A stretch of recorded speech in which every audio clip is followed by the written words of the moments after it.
ओम शांति। आज 9 जुलाई 2023। आज अव्यक्त बाप दादा की मुरली के अनमोल मधुर महावाक्य हैं। रिवाइज कोर्स 26 फरवरी 1995। अव्यक्त बाप दादा की मुरली का टाइटल है संगम युग उत्सव का युग है। उत्सव मनाना अर्थात अविनाशी उमंग उत्साह में रहना। आज त्रिदेव रचता त्रिमूर्ति शिव बाप अपने रूहानी डायमंड्स के साथ डायमंड जुबली व डायमंड जयंती मनाने आए हैं।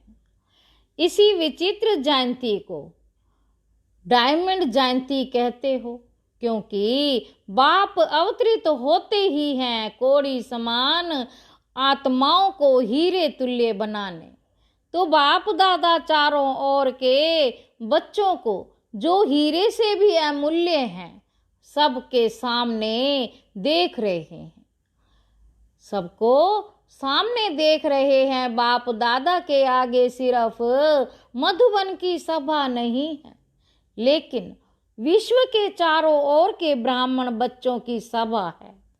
सबके दिल की मुबारक के स्नेह भरे गीत कहो, बोल कहो, बाप समीप से सुन रहे हैं। दिल का आवाज दिलाराम के पास पहले पहुंचता है। तो बाप दादा देख रहे हैं कि बच्चों के सेवा का प्रत्यक्ष प्रमाण चारों ओर से मधुबन बाप के स्वीट होम तक पहुंच रहा है। वैसे भी शिव जयंती को उत्सव कहते हैं। यथार्थ रीति से उत्सव आप ब्राह्मण ही मनाते हो क्योंकि उत्सव का अर्थ ही है सर्व उत्साह उमंग में रहे। तो आप जो भी बैठे हो सभी के दिल में उत्साह और उमंग कितना है? अविनाशी है या आज के लिए है? अविनाशी है ना।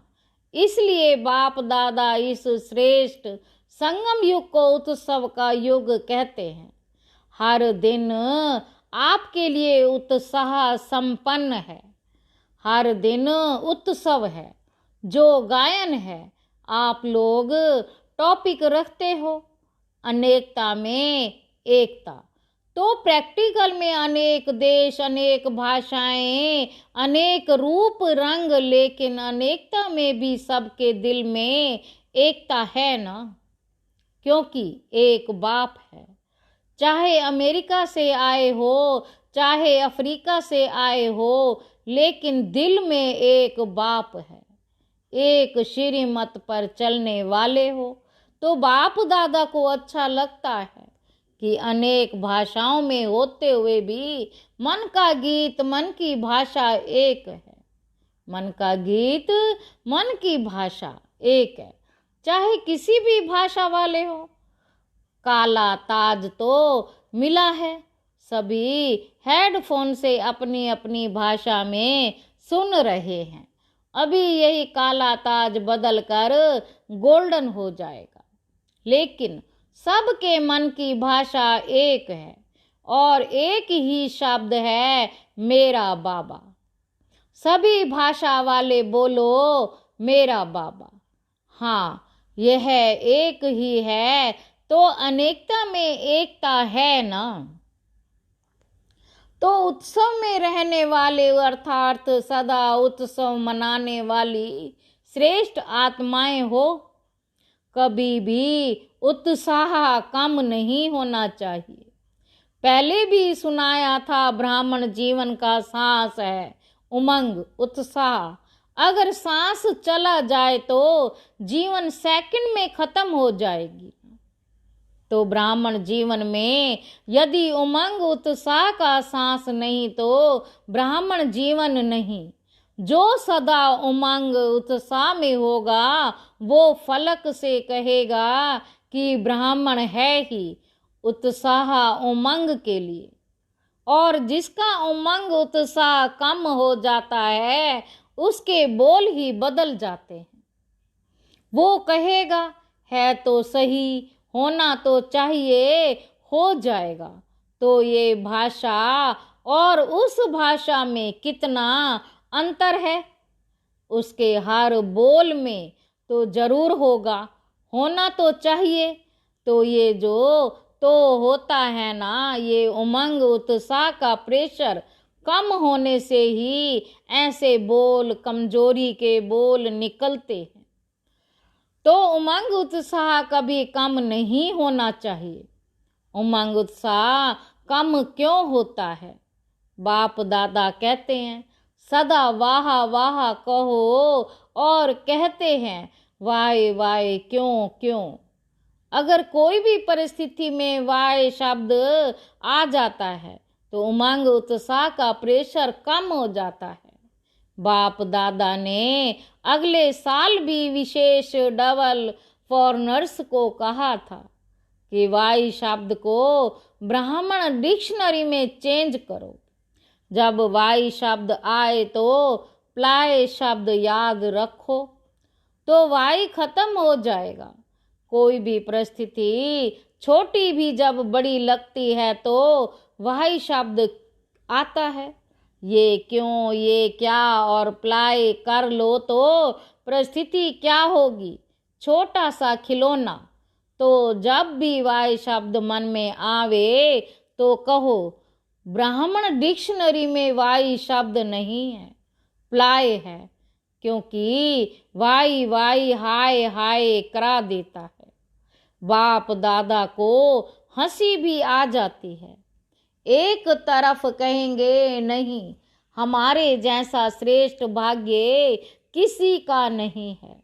अभी अभी ये कहेंगे और अभी अभी उत्साह कम हुआ तो कहेंगे पता नहीं मेरा भाग्य ही ऐसा है, मेरे भाग्य में इतना ही है। तो हाय हाय हो गया ना। तो जब भी हाय हाय का नज़ारा आवे तो वाह वाह कर लो, तो नज़ारा भी बदल जाएगा और आप भी बदल जाएंगे। डबल विदेशी आजकल पॉजिटिव थिंकिंग का कोर्स कराते हो ना? सभी विदेश में विशेष कोर्स यह कराते हो, तो अपने को भी कराते हो या दूसरों को कराते हो? जिस समय कोई ऐसी परिस्थिति आ जाए तो अपने को ही स्टूडेंट बनाकर, खुद ही टीचर बन करके अपने को यह कोर्स कराओ। अपने को करा सकते हो या सिर्फ दूसरे को करा सकते हो? दूसरे को कराना सहज है। जब यह नेचुरल स्थिति हो जाए कि हर व्यक्ति को बात को पॉजिटिव रीति में देखो, सुनो या सोचो, तो कैसी स्थिति रहेगी? आजकल के साइंस द्वारा भी ऐसे साधन निकले हैं जो रफ माल को भी बहुत सुंदर रूप में बदल देते हैं। देखो है ना, क्या से क्या बना देते हैं। तो आपकी वृत्ति क्या ऐसा परिवर्तन नहीं कर सकती? आवे नेगेटिव रूप में, लेकिन आप नेगेटिव को पॉजिटिव रीति से बदल दो। अगर हलचल में आते हैं तो उसका कारण है नेगेटिव सुनना, सोचना व बोलना या करना। ये मॉडल बनाते हो ना? ना सोचो, ना देखो, ना बोलो, ना करो। साइलेंस की पावर क्या नेगेटिव को पॉजिटिव में नहीं बदल सकती? नेगेटिव को पॉजिटिव में नहीं बदल सकती। आपका मन और बुद्धि ऐसा बन जाए तो नेगेटिव टच नहीं करें, सेकंड में परिवर्तन हो जाए से तीव्र गति की अनुभूति कर सकते हो। मन और बुद्धि ऐसा तीव्र गति का यंत्र बन जाए, बन सकता है कि टाइम लगेगा कि नेगेटिव बात आएगी तो कहेंगे कि थोड़ा सोचने तो दो, देखें तो सही क्या है। क्विक स्पीड से परिवर्तन हो जाए। इसको कहा जाता है ब्राह्मण जीवन का मजा, मौज। अगर जीना है तो मौज से जिए। सोच सोच कर जीना वो जीना नहीं। आप लोग औरों को कहते हो कि राजयोग जीने की कला है, तो आप लोग राजयोगी जीवन वाले हो ना, कि कहने वाले हो? जब राजयोग जीने की कला है तो राजयोगियों की कला क्या है? बाबा कहते राजयोगियों की कला क्या है? यही है ना तो उत्सव मनाना, अर्थात मौज में रहना। मन भी मौज में, तन भी मौज में, संबंध संपर्क भी मौज में। कई बच्चे कहते हैं अपने रीति से तो ठीक रहते हैं, अपने मौज में रहते हैं, लेकिन संबंध संपर्क में मौज में रहें, यह कभी कभी होता है। लेकिन संबंध संपर्क ही आपके स्थिति का पेपर है। यदि स्टूडेंट कहे वैसे तो मैं पास विद ऑनर हूं, लेकिन पेपर के टाइम मार्क्स कम हो जाती है, तो ऐसे को क्या कहेंगे? बाबा कहते तो ऐसे तो नहीं होना, फुल पास होने वाले होना। बाप दादा ने सुनाया कि जो सदा बाप के पास रहते हैं वो पास हैं, पास नहीं रहते तो पास नहीं हैं। तो सदा कहाँ रहते हो? दूर रहते हो, पास नहीं रहते हो। डबल विदेशियों को तो डबल पास होना चाहिए ना। अच्छा, तो डबल विदेशियों ने इस बारी हाई जंप लगा दी है। मधुबन में हाई जंप लगाकर पहुंच गए हैं। इस बार हर वर्ष से ज्यादा संख्या में डबल विदेशी मधुबन पहुंचे हुए हैं। अच्छा, डबल विदेशियों को भी कईयों को पटरानी बनने का चांस तो अच्छा मिला है। पटरानी बनने में मजा है कि नहीं? आप लोगों की तो अटैची इतनी है, उस पर ही सोच सकते हैं, क्योंकि एक बड़ी लाते हैं, एक छोटी लाते हैं। तो छोटी को तकिया बनाओ, छोटी को तकिया बनाओ, जगह बच जाएगी ना। अच्छा लगता है, बाप दादा सीन देखते हैं कैसे भारी भारी अटैचियां घसीट कर ला रहे हैं। अच्छी सीन लगती है ना। संगम पर यह मेहनत भी थोड़े समय की है, फिर तो प्रकृति भी आपकी दासी होगी, तो दासियां भी बहुत होंगी, फिर आपको सामान उठाने की जरूरत ही नहीं। अभी अपना राज्य स्थापन हो रहा है, इस समय गुप्त वेश में हो, सेवाधारी हो, फिर राज्य अधिकारी बनेंगे तो सेवाधारियों को तो सब प्रकार की सेवा करनी पड़ती है। जितनी अभी तन मन धन और संपर्क से सेवा करते हो, उतना ही वहां सेवाधारी मिलेंगे। सबसे पहले तो ये प्रकृति के 5 ही तत्व आपकी सेवाधारी बनेंगे। सबसे पहले प्रकृति के 5 ही तत्व आपके सेवाधारी बनेंगे। अपना राज्य भाग्य स्मृति में है ना, कितने बारी राज्य अधिकारी बने हैं, अनगणित बार बने हैं और बनते ही रहेंगे। लेकिन राज्य अधिकारी से भी अब का सेवाधारी जीवन श्रेष्ठ है, क्योंकि अभी बाप और बच्चों का साथ है। चाहे किसी भी प्रकार की सेवा है, लेकिन सेवा का प्रत्यक्ष फल अभी मिलता है। बाप का स्नेह, सहयोग और बाप द्वारा मिले हुए खजाने प्रत्यक्ष फल के रूप में मिलते। जब भी कोई विशेष सेवा करते हो और युक्ति युक्त सेवा करते हो तो कितनी खुशी होती है।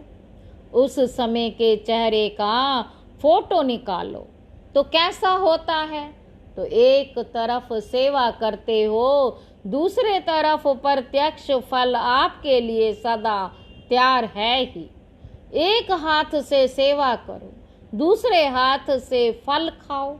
ऐसे अनुभव होता है कि सेवा में बड़ी मेहनत है, सेवा में हलचल होती है या नहीं? कभी कभी होती है। ये हलचल ही परिपक्व बनाती है। अनुभवी बनाती है हलचल में, इसीलिए आते हो जो सिर्फ वर्तमान को देखते हो, लेकिन वर्तमान में छिपा हुआ भविष्य जो है वो स्पष्ट नहीं दिखाई देता, इसलिए हलचल में आ जाते हैं।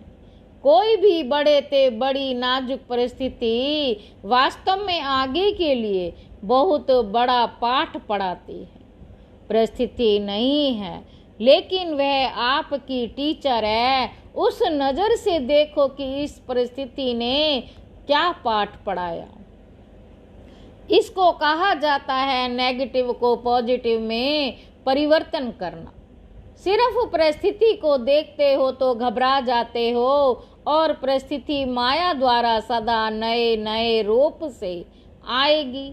वैसे ही नहीं आएगी जिस रूप में आ चुकी है, उस रूप में नहीं आएगी। नए रूप में आएगी तो उसमें घबरा जाते हैं। ये तो नई बात है, ये तो होता नहीं है, ये तो होना नहीं चाहिए। लेकिन समझ लो कि माया अंत तक बहुरूप दिखाएगी। माया को बहुरूपी बनना बहुत जल्दी और अच्छा आता है। माया को बहुरूपी बनना बहुत जल्दी और अच्छा आता है। जैसे आपकी स्थिति होगी ना, वैसी परिस्थिति बनाकर आएगी। जैसी आपकी स्थिति होगी वैसी परिस्थिति बनाकर आएगी। आज मानो आप थोड़ा सा अलबेले जीवन में हो तो माया भी उसी अलबेले परिस्थिति के रूप में आएगी।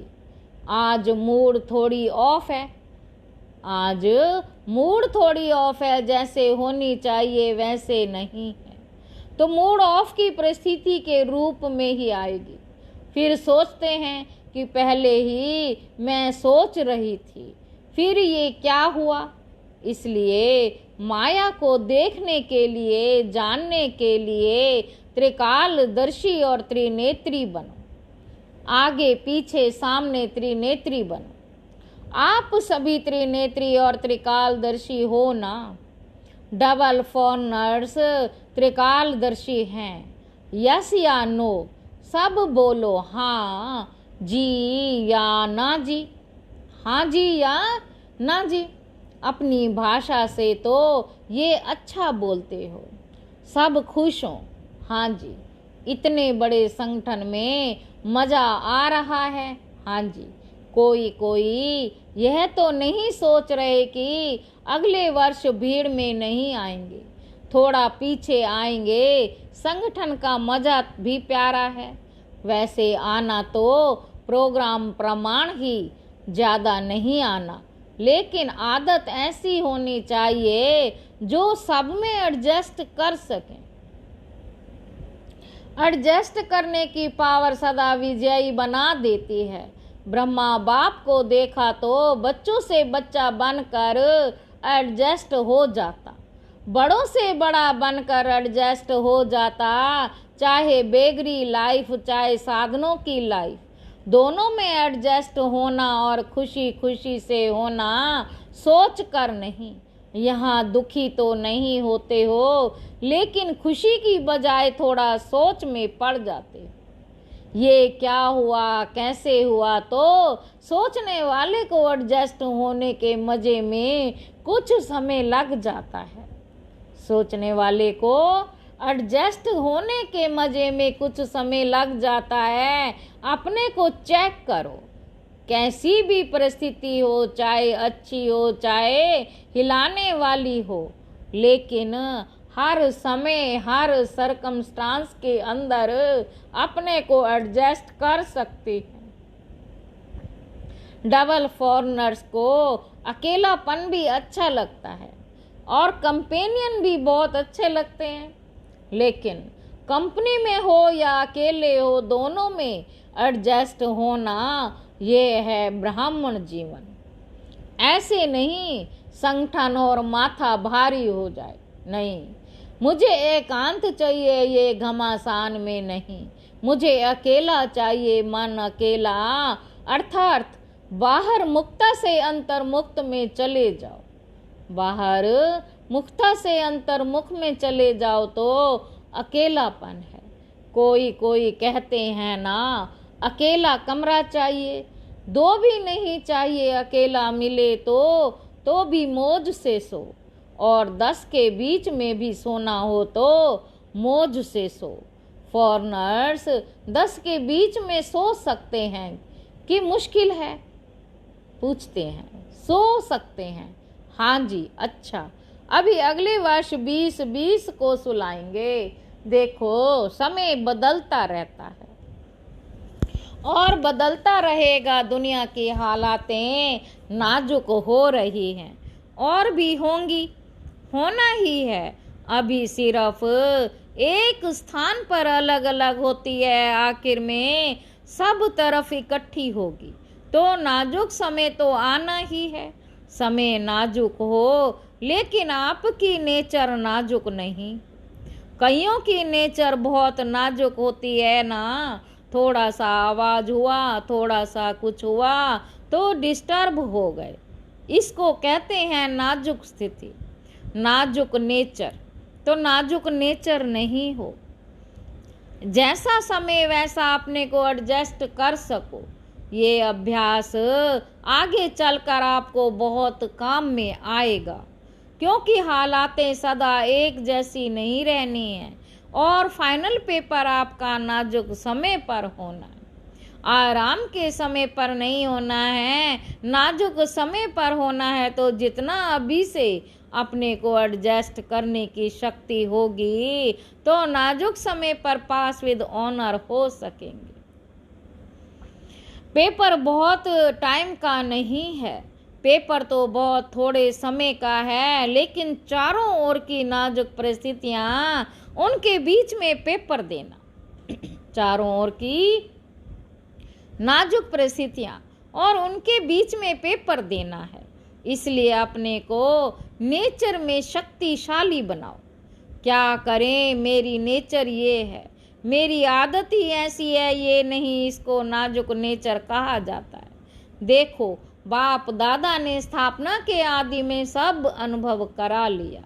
जब तक आदि हुई तो राजकुमार और राजकुमारियों से भी ज्यादा पालना, साधन सब अनुभव कराया, और आगे चलकर बेगरी लाइफ का भी पूरा अनुभव कराया। तो जिन्होंने दोनों अनुभव किया उनकी आदत बन गई। तो आप लोगों के आगे तो ऐसा समय आया नहीं, लेकिन आना है। जहाँ भी रहते हो सभी हिलने हैं, सब आधार टूटने हैं। तो ऐसे टाइम पर क्या चाहिए? एक ही बाप का आधार। आप लोग तो बहुत बहुत लक्की हो। जो आने का समय आपका सहज साधनों का है, जो आने का समय आपका सहज साधनों का है, सहज साधनों के साथ साथ आपका ब्राह्मण जन्म है।